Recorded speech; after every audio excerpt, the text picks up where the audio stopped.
Voici le film le plus terrifiant de 2025. Et personne n'aurait pu imaginer que le responsable de cette catastrophe serait un simple singe mécanique. Tout commence lorsque Bill et son frère aîné, en triant les affaires de leur père décédé dans la cave, tombent sur cet étrange jouet aux allures inquiétantes. Poussé par la curiosité, l'aîné remonte le mécanisme dans le dos du singe sans se douter des conséquences terrifiantes de ce geste anodin.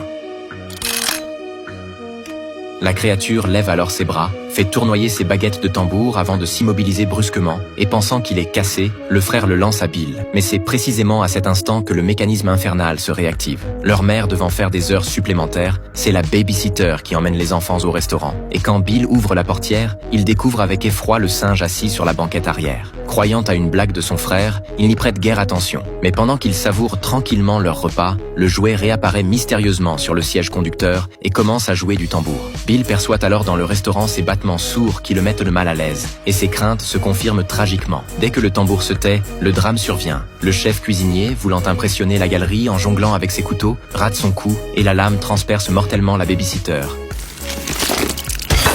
plongeant le restaurant dans le chaos. Après les funérailles, Bill examine minutieusement le singe, convaincu qu'il est lié à cette mort. Mais son frère refuse de le croire, et pour l'humilier, le force même à déclarer publiquement que le singe est son petit ami. Le lendemain, toute l'école est au courant de cette prétendue romance, son frère menant la charge en lui jetant des bananes devant tout le monde. Et Bill, fou de rage, rentre chez lui pour déverser sa colère sur le jouet maudit en lui souhaitant la mort de son frère. Il remonte à nouveau le mécanisme et le singe, réactivé, affiche un sourire diabolique, avant de lever ses bras et de commencer sa sinistre mélodie.